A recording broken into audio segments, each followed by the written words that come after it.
Thank you, Ousmane. You're raising a lot of questions that deserve more discussions and which arouse as well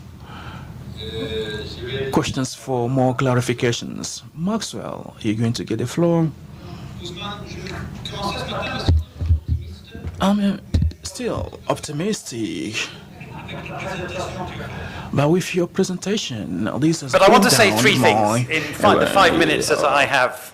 And the first responds directly, in a way, to what you've just said. My first message is, don't panic. Actually, we're winning the battle against poverty and malnutrition. Actually, not we're winning, you're winning. I switched on the BBC this morning and I discovered that the European economy shrank again and is 1% smaller than this time last year. So I think convergence between Africa and Europe may happen more quickly than we expected as we go down and you come up. You know, you have to ask yourself, would you rather have been a minister or a food policy specialist in the 1980s, when we were suffering from all the effects of structural adjustment, when production was falling, when hunger was increasing, and when we had large-scale famines right across the continent? Of course, the answer is we're much better off today, and this is because there has been sustained commitment, sustained interest, and sustained investment. So let's be optimistic, and I want to come back to that message at the end. The second message is, the first message is don't panic. The second message is don't stop. Because as we saw, especially from Shenggen's presentation, and as you also implied in your slides, you know, there's a lot to do still. But the encouraging thing is that agriculture and nutrition are on the agenda internationally as they have not been for 20 years. And in the UK, in a few weeks' time, we host a special G8 event on hunger. That builds on the L'Aquila Summit, on the G20 commitments, on last year's G8. There is more attention to agriculture and nutrition in international development now than there has been. You know, in the 50s and even sometimes in the 60s and 70s, all the focus was on industry. Actually, agriculture has found its place at the top table with a lot of interest from government and from the private sector, and also nutrition, which was the orphan. Nutrition was the orphan of development studies for many, many years, and now we see leaders taking a serious interest. President Lula, Fome Zero, the Secretary General's commitment, and so on. That is an enormously encouraging development for those of us who work on food policy. So that's the second message. The third message, and it's very well illustrated by the presentations we've had from the ministers and from you two this morning, is that the mission statement that we all have, which is to have a food-secure world, has not changed. But the job description of those of us who work on food policy is changing a lot. You know, there used to be a time, certainly in my country, when the job of the Minister of Agriculture was to be the trade union leader for farmers. That is not the case anymore.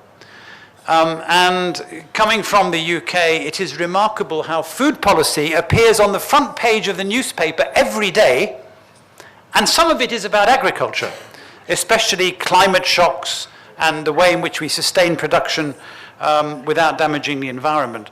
But so many other issues of food policy, which are the domain of the Minister of Agriculture, now dominate the newspaper stories in Western countries. Food safety, the management of complex supply chains. I'm sure you've seen in the papers that in the UK, when we think we're eating beef, we find that we're mostly eating horse. Of course, equally delicious and nutritious, but misleading in terms of what is happening. And it's because the supply chain has become enormously complicated and sophisticated and driven, of course, by price. We are extremely worried, and I'm sure you are too, about food labeling and about the quality of the diet. Obesity, salt, sugar, fat as the drivers of chronic dietary diseases, the double burden of malnutrition. The impact of the commercial development of the supermarket sector, very controversial in many African countries, but also very controversial in the UK as shops move out of town to out-of-town shopping centres, serving only certain types of community, driving down the price that is received by farmers. The whole business of finding a way of managing the competition in the supermarket sector, where monopoly commissions and trade policy becomes absolutely central. Issues to do with the globalization of the food system. In the UK at present, milk powder for children is being rationed. And the reason it's being rationed is because the supply, this is what the newspapers say, has been sucked out of Europe to send to China because Chinese consumers are worried about contamination of supplies in their country and so are buying Western brands. So if you have a baby in the UK, you're only allowed to buy 1 tin of milk powder because actually the other tin is needed to feed a baby in China. And finally, of course, managing global food shocks at a time of recession. And there are many stories in the papers in the UK about food banks, about food poverty existing, even though we have a social security system. Now, what does all this tell me? And I've used these UK examples so as not to be controversial, if you like, in an African context. What this tells me is that the job of the Minister of Agriculture is even more demanding and even more interesting than it was 2 decades ago, because you have to worry about production in a highly globalized and competitive world in which quality standards are rising all the time, and just-in-time procedures mean that you have to be even more agile in linking to the market.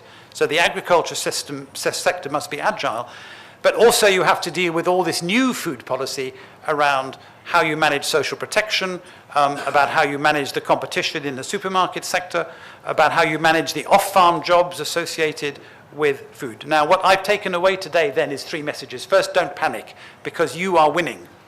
I think, somebody should erect a statue to celebrate the African Renaissance. I don't know whether anybody has ever thought of that, but it would be nice to have a big statue celebrating the African Renaissance. Don't stop, because if we don't keep this agenda constantly on the agenda and play to the political agenda of politicians, we will lose the game. And thirdly, let's make sure that we have a broad-ranging food policy agenda which privileges agriculture, but also makes sure that we deal with the much ever-expanding and complex interconnections between food, poverty, and human development. Thank you. Thank you.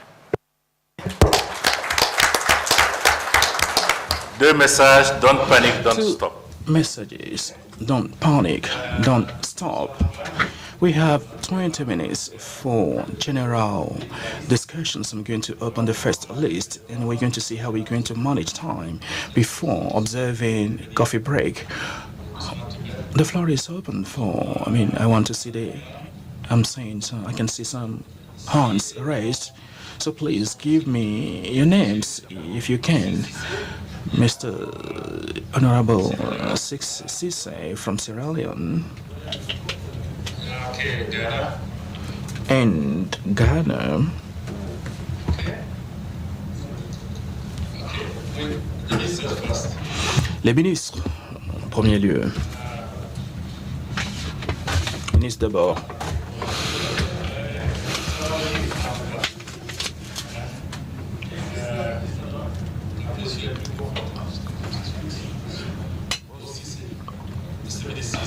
Honorable, you have the floor. Micro. Okay. I want to refer to Ousmane's presentation. It's been very, very revealing and interesting. But I'm a bit concerned about the period. You've covered up to 2008. And if you recall, from 2007, 2008, that is when we realized we really faced the global crises of 4 Fs, finance, fertilizers, food, and fuel. And from that period to now, there has been remarkable changes. And this is reflected even in the commitments, what we are talking about, political will. There has been a significant positive change in the political will, as witnessed by the number of countries that have adopted, 26 in Africa, adopted the CADEP, and the investments have increased. So one would love to see how that transformation, how these changes have reflected in the analysis and the end result of that.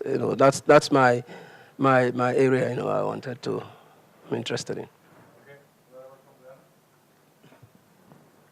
Thank you very much. Mine is really, if like just adding to the concern, so to speak.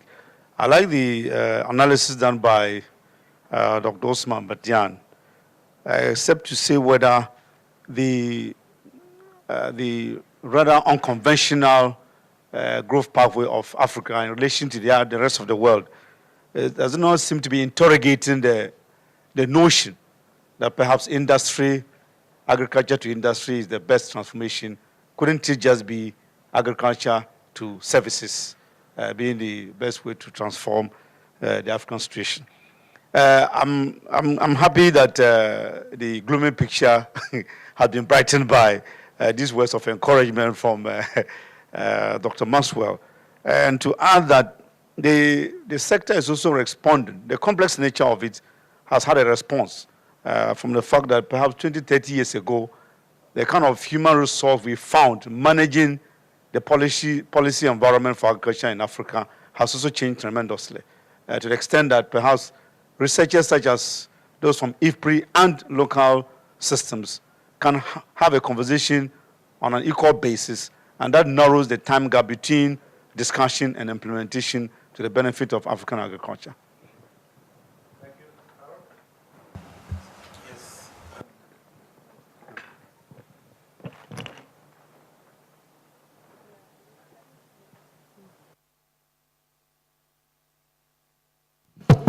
Okay, thank you very much. Very, very interesting and mind-boggling presentations. My question is to Ousmane. It's very specific. You mentioned about the workers that quit this agricultural sector to go into the less productive sectors. My question is, have you tried to characterize that particular sector? Because it would sort of lead into the thoughts about what we have to do about the youths. I'm thinking about the youths. Are these people mainly belonging to that sector, the youth? And maybe that would give us some insight on how to deal with the youth that we're talking about. We have to take care of the youth. If we want to transform agriculture, we have to deal with the youth. That's my question. Je vais donner quand même la chance à I'm going to give the chance to some participants before giving the floor back to Ousmane. I saw a hand raised. Al-Hassan Sisi Osman is my name. Thank you for those presentations. I am establishing the link between the title for this workshop, what it means for food security and poverty reduction. Why? In the past years, there is a recurrence of crisis, food crisis. We have 4 of them, and I will stress my point, especially Young, when he was talking about what are the measures to fend off the shocks. And the last point of Mr. Ousmane Badiane, talking about migration of Greek labor towards the cities. The rural area, especially Sahelian countries, are experiencing a chronic vulnerability, making this crisis more recurrent. The last Greek campaign shows all these analyses that were effected for years that we are experiencing more accessibility crisis and no availability crisis. I think the panel which is going to meet on market is going to help us to understand this. Just to say that we have millions of people who are not able to benefit from socio-economic potentials, benefit from economic potentials in order to move out of poverty. This year, there was an increase in Greek productivity to the tune of 16% compared to the last year. In Sahelian countries, 37% compared to last year, and 40 4%. But we realize that the rate of malnutrition is higher and attaining critical thresholds. We also observe that we have 11 million living in food insecurity. Just to tell you that any economic transformation had to take into consideration these analysis of chronic vulnerability and promoting specific measures in order to help these millions of people to move out of this chronic vulnerability.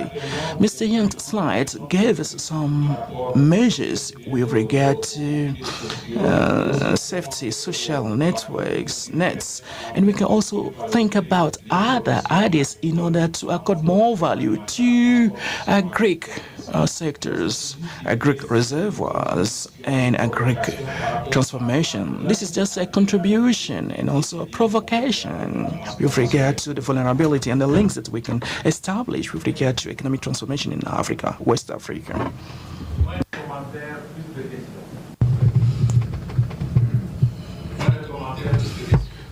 Less comment and more questions. That's what we want. Any hands on this side of the room? You have the floor, sir, at the back there.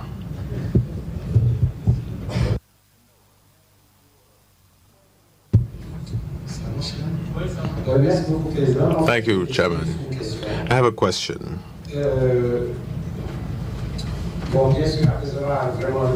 Of course, I want to start by thanking the speakers for the quality of their presentations.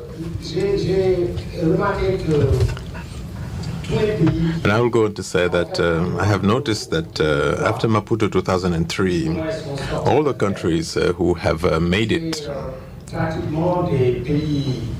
are, in fact, have done it the individual way, because if you compare them with what is happening here in West Africa, where despite the setting up of the ECOWAP, which is a derivative of CADEP, we have countries that are finding it difficult to achieve anything, especially in the French-speaking countries.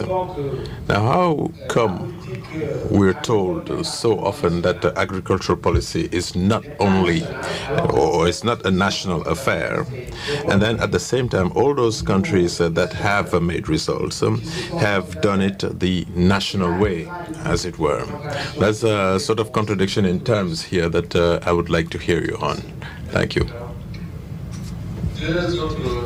We'll take 2 additional speakers.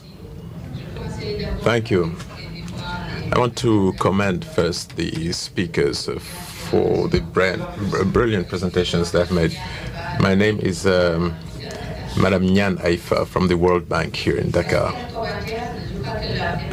I have a few comments to make. The presentations have demonstrated how important the issue of increasing productivity in African agriculture is important. They have shown us that there's a lot to be done still to improve on agricultural productivity.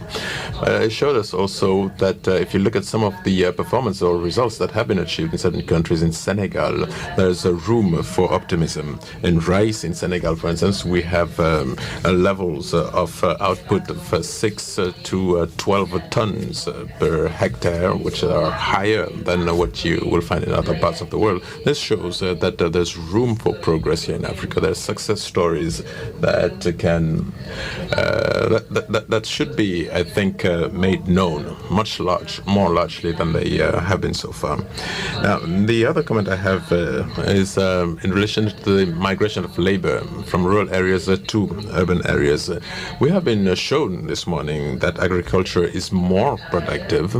It's getting more and more productive, but at the same time, you have this migration that has just been demonstrated. I think this is something that has got to raise, to arouse interest in us. What are the reasons why this migration is happening, especially amongst the youth? I think obviously research has to be performed so that we can determine the reasons why this migration is occurring. The other point I want to insist on is vulnerability, and especially the heavy dependency of our economies on the climate. If you look at the fluctuating share of agriculture in our economies, over time you will find out that that share drops significantly when the rainfall, for instance, is below standards or below expectations. Hence the need for us to reflect more about the availability of the water resources in this country on a more permanent basis. Now, agricultural investment. I think it's fair to say that our countries, to a large extent, have been investing more and more in agriculture. A lot of our countries are now compliant with the Maputo 10%. In Senegal, some years ago, we were at 13%. So that shows that a lot of efforts have been made. But the problem is with the utilization of this investment. This budget should be allocated in a more effective manner. It has to be invested in productivity. And that leads obviously to the issue of agriculture subsidies, but I'll leave it at that. Thank you. Our last speaker. Thank you, Chairman. My name is Ibrahim Sissé.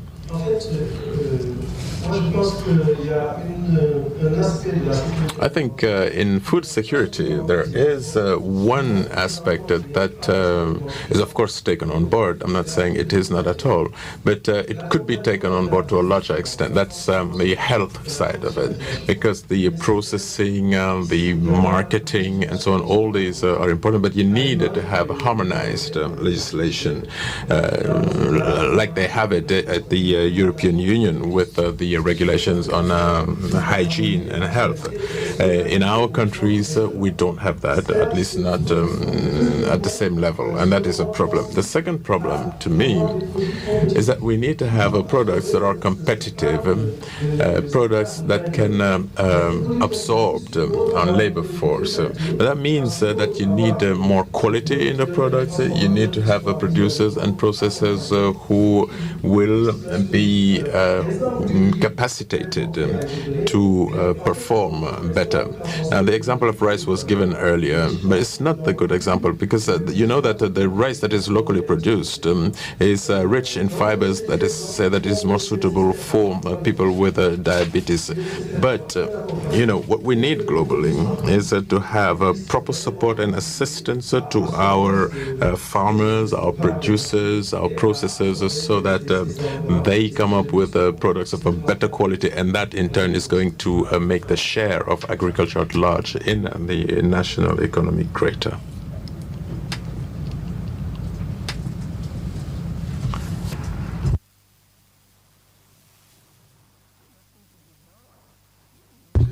Thank you, Chairman. Can I first commend the speakers for the quality of their presentations? And then a quick word to Ousmane in relation to the effectiveness of the structural changes that he has commented on earlier.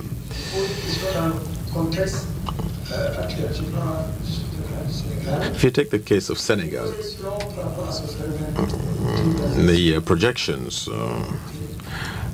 in respect of the urbanization process are saying that by 2050, 70% of the Senegalese people will live in cities, in urban areas.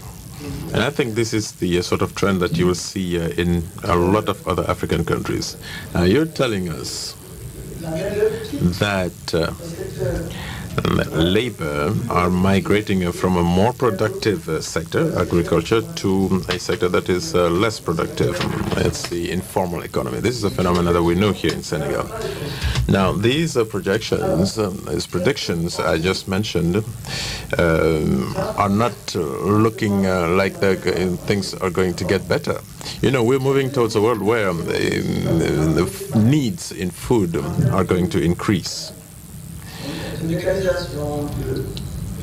Take what we were told in the first panel, the science and technology, fertilizers, etc. Are those factors sufficient to help us meet this challenge? Because, as I said, the context is going to be more and more difficult. People are going to migrate from the rural areas to the urban sector areas. They are going to leave agriculture for the services sector and the informal economy. What do you think about that? I think I will pick up from where Makumba left. My concern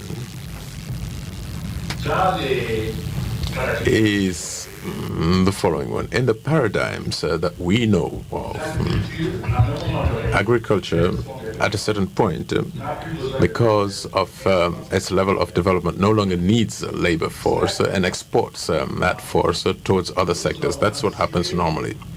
We have anticipated on that because agriculture is underperforming and people are leaving agriculture for the services. Now, when is the opposite going to happen? Because that's what we need. Because the only answer that the politicians and the decision makers have for employment or jobs for the youth is agriculture. That's their only answer. Now, so what we need is the opposite movement. People migrating from the urban areas to the agricultural areas. That has got to happen in the current circumstances. So that's what I'm asking you. When do you think that is going to happen? Is it going to happen? And how is it going to happen? Ousmane. Shenggen, you have the floor first. There's more questions. Ensuite, ce sera Ousmane et puis Maxwell, dont on a entendu les observations. C'est Shenggen, je crois, qui doit commencer. Et ensuite, Ousmane répondra au reste des questions.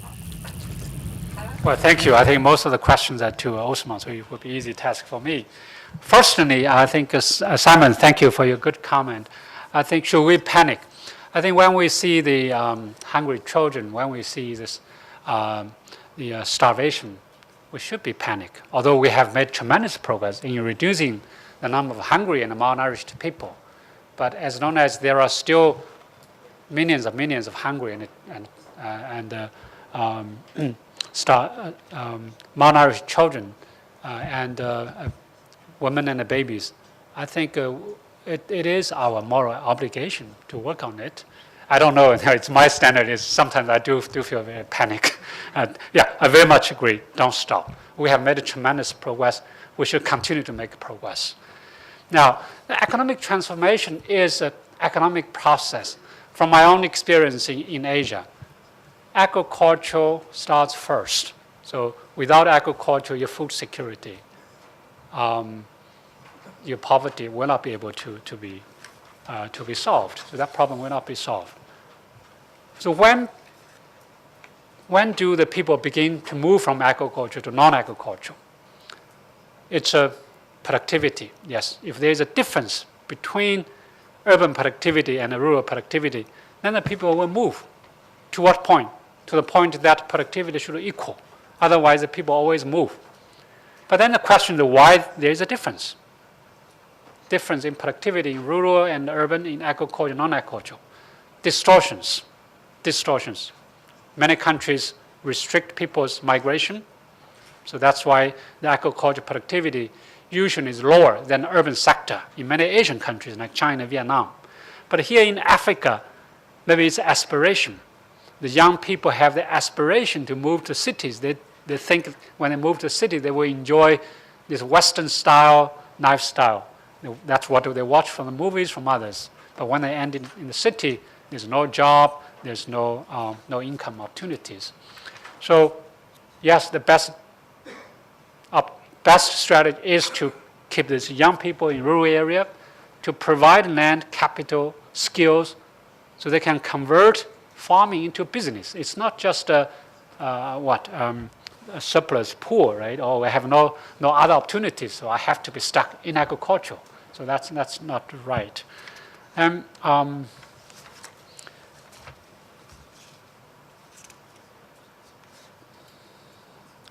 I wanted Ousmane to address some of the issues related to cattle, and particularly the impact on the transformation. Thank you very much. Simon, I didn't want to depress you. Actually, I've been accused of the opposite very often. I'm a cheerleader of the success. A lot of people know that. But I've tried to look underneath so we can anticipate and not be surprised. We have the glory of the last 10, 15 years. You look deeper underneath, there's a serious issue we need to address. I just wanted to bring that to the fore. Otherwise, we can continue with this glory. We'll have less and less impact on poverty because there's a bigger, much more heavier load underneath we're not tackling. Okay? But we're lucky enough that it's easier now than ever before, right? The economies are going. We're having greater fiscal capacity to do stuff. Our management skills are improving. The world is looking towards African investors. So how do we seize all of that and then make sure that we can anticipate and get to a place where we add to the success and expand the success rather than being caught off guard in 10, 15 years from now, everything's scrambling. So there's something heavy underneath the current that we need to address. Now, are we in a model now in Africa that goes agricultural service and not agricultural industrialization? I think Africa has included a stop there, okay? And I think the stop is the oversized service sector. You look at the service sector in most African economies, you compare to the service sector in the United States and the UK, they make it similar. They are at a totally different level of development, and service there means something totally different. Now, we cannot ignore that anymore. So that's why the model in Africa will have perhaps to be adapted a little bit.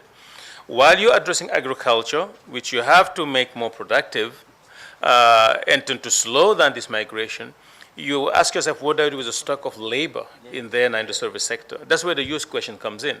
It's big, okay? And you look at that sector, there are a lot of pre-industrial activities there that have to be invested in complement to agriculture. Metalworks, woodworks, leatherworks, all those different things, construction. How can you help bring innovation, technological, institutional, working with the private sector, raising skills, getting those tiny pre-industrial artisanal activities to get some degree of sophistication, and therefore raising productivity, absorbing more labor, while you're helping agriculture so do its part so that you slow down the flow. So focusing on agriculture alone is not going to help you address that service sector. You can slow down that progress, but you cannot raise productivity in there. Okay? And focusing on manufacturing, leaving that service sector is not going to give you the big bang as well. So Africa is adding a third element now in there, and I think it's very important. So the reservoir of labor is not agriculture anymore, it's agriculture and this service sector. And that addresses the issue of urbanization. Okay? It brings in also something else we need to do, local development. It's just not agriculture and technology. It has to be cool to live in the rural areas. And I think most countries should be able to do that. We talked about modernization of agriculture, technology. It has to be cool to be a farmer. Okay, and there's something that can be done there, vocational, professional training, modernization of the business, so that the youth and the kids can become farmer again. So we now have really a double, we wouldn't call it a double burden, but a double fooded strategy if you want to have a big impact on poverty. It's important. And if we did, I think you will see a reversal in some countries. Agriculture will have a bigger share. I don't think it is really any way rational for this country to have agriculture share in GDP of 15%. And then have industry about 17% or whatever, and the rest is just somewhere there in the big middle. It's just because somewhere we have been failing to make people more productive. And it has a lot to do with food security, you're talking about that. The best way to reduce vulnerability is to raise the productivity of the resources the poor and the vulnerable depend on. That's the best way. Because then you help them grow their assets, grow the resilience and everything they have to do. In the short run, there are things you may have to do because you cannot get them to raise the productivity quickly, but that is where you need to be. And the bulk of the people now are in agriculture and they're in the service sector. The poor in the urban areas are those selling the machis and the candles and what have you. And then people in the artisanal sectors, woodworks, leatherworks, metalwork, what have you, there is a possibility to make those guys more productive. So that's how it hangs with the youth, that's how it hangs with urbanization, and that's how it hangs with vulnerability. So I remain bullish about the prospects of Africa, but I think we have a serious issue underneath we have to deal with. And if you tackle it now and anticipate, we will ride another wave for another 20 years. Otherwise, at some point, things may fall apart under our feet. Thank you.